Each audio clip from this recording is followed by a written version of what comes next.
La Bible en un an, le 6 octobre, le livre du prophète Zacharie, chapitre 6, verset 1 au chapitre 7, verset 14, le livre des psaumes, chapitre 78, verset 1 à 11, le livre des proverbes, chapitre 25, versets 4 et 5, l'épître de Paul aux Colossiens, chapitre 4, versets 2 à 18. Le livre de Zacharie, chapitre 6. J'ai de nouveau levé les yeux, et j'ai vu 4 chars sortir d'entre 2 montagnes. Les montagnes étaient en bronze. Au premier char étaient attelés des chevaux roux, au deuxième des chevaux noirs, au troisième des chevaux blancs, et au quatrième des chevaux bruns tachetés. J'ai pris la parole et dit à l'ange qui me parlait, « Qu'est-ce que c'est, mon Seigneur? » L'ange m'a répondu, « Ce sont les 4 vents du ciel. Ils sortent de l'endroit où ils se tenaient devant le Seigneur de toute la terre. » Le char auquel étaient attelés les chevaux noirs s'est dirigé vers le pays du nord, et les blancs l'ont suivi.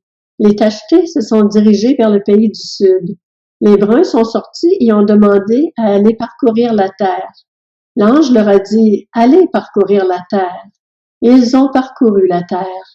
L'ange m'a appelé et m'a dit, « Regarde, ceux qui se dirigent vers le pays du Nord font reposer mon esprit sur le pays du Nord. » La parole de l'Éternel m'a été adressée. Tu recevras les dons des exilés, de Heldai, de Tobija et de Jedaïja, et tu iras toi-même aujourd'hui. Tu iras dans la maison de Josias, fils de Sophonie, où ils se sont rendus en arrivant de Babylone. Tu prendras l'argent et l'or, et tu en feras des couronnes que tu mettras sur la tête du grand prêtre Josué, fils de Jod-Sadak. Tu lui annonceras, « Voici ce que dit l'Éternel, le Maître de l'univers. Voici un homme dont le nom est Germe.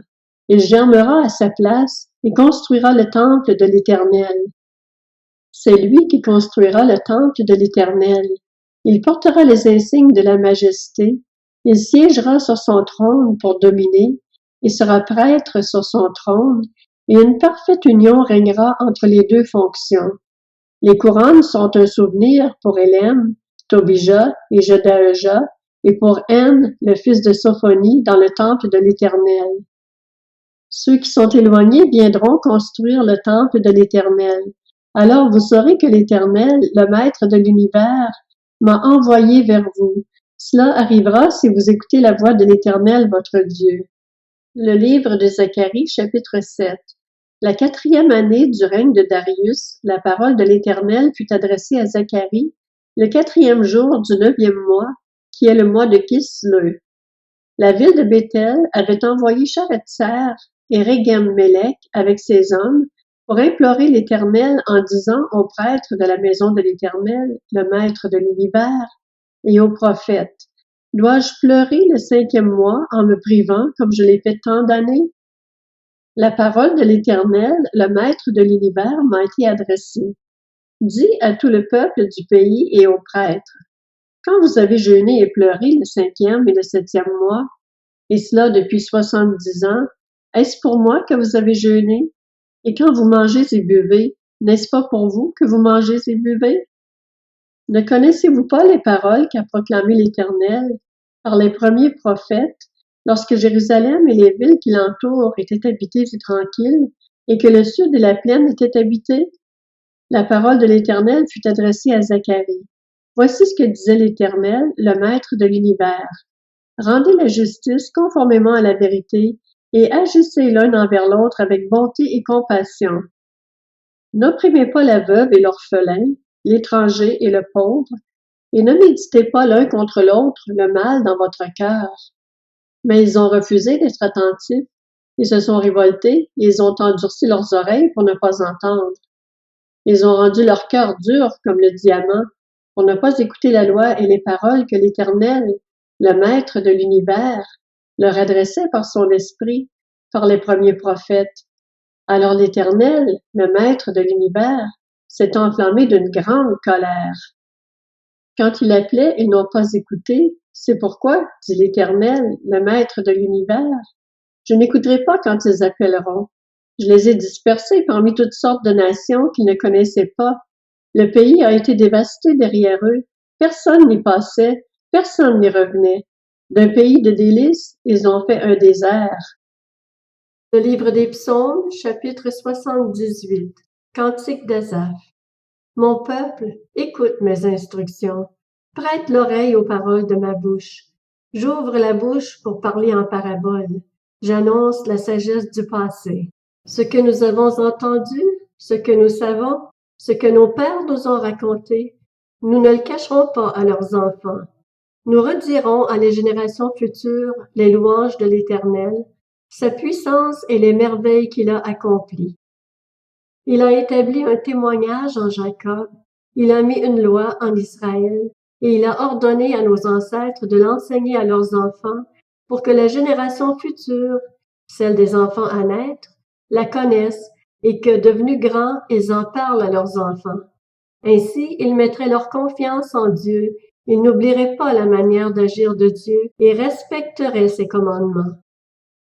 Ainsi, ils ne seraient pas comme leurs ancêtres, une génération désobéissante et rebelle, une génération dont le cœur était inconstant et dont l'esprit n'était pas fidèle à Dieu.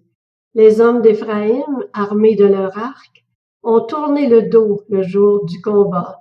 Ils n'ont pas gardé l'alliance de Dieu. Ils ont refusé de se conformer à sa loi. Ils ont oublié ses actes, les merveilles qu'il leur avait fait voir. Le livre des Proverbes, chapitre 25. Retire les impuretés de l'argent, et le fondeur en sortira un vase. Retire tout méchant de l'entourage du roi, et son trône s'affermira par la justice. L'Épître aux Colossiens, chapitre 4. Persévérez dans la prière, veillez-y dans une attitude de reconnaissance. Priez en même temps pour nous, que Dieu nous ouvre une porte pour la parole afin que je puisse annoncer le mystère de Christ, à cause duquel je suis emprisonné, et que je le fasse connaître de la façon dont j'en dois en parler. Conduisez-vous avec sagesse envers les gens de l'extérieur et achetez le temps. Que votre parole soit toujours pleine de grâce et assaisonnée de sel, afin que vous sachiez comment il faut répondre à chacun. Tychique, qui est notre frère bien-aimé, un serviteur fidèle et mon compagnon de service dans le Seigneur, vous informera de tout ce qui me concerne. Je vous l'envoie exprès pour qu'il prenne de vos nouvelles et réconforte votre cœur. Je l'envoie avec Onésime, le fidèle et bien-aimé frère qui est l'un des vôtres. Il vous informera de tout ce qui se passe ici. Aristarque, mon compagnon de détention, vous salue, ainsi que Marc, le cousin de Barnabas, au sujet duquel vous avez reçu des instructions. S'il vient chez vous, faites-lui bon accueil. Jésus, appelé Justus, vous salue aussi. Ils sont parmi les circoncis les seuls qui travaillent avec moi pour le royaume de Dieu. Ils ont été un grand encouragement pour moi. Épaphras, qui est l'un des vôtres, vous salue, serviteur de Jésus-Christ. Il ne cesse de combattre pour vous dans ses prières afin que vous teniez bon, comme des hommes mûrs, pleinement disposés à faire toute la volonté de Dieu. Je lui rends en effet ce témoignage et se dépense sans compter pour vous, pour ceux de Laodicée et pour ceux de Hiérapolis.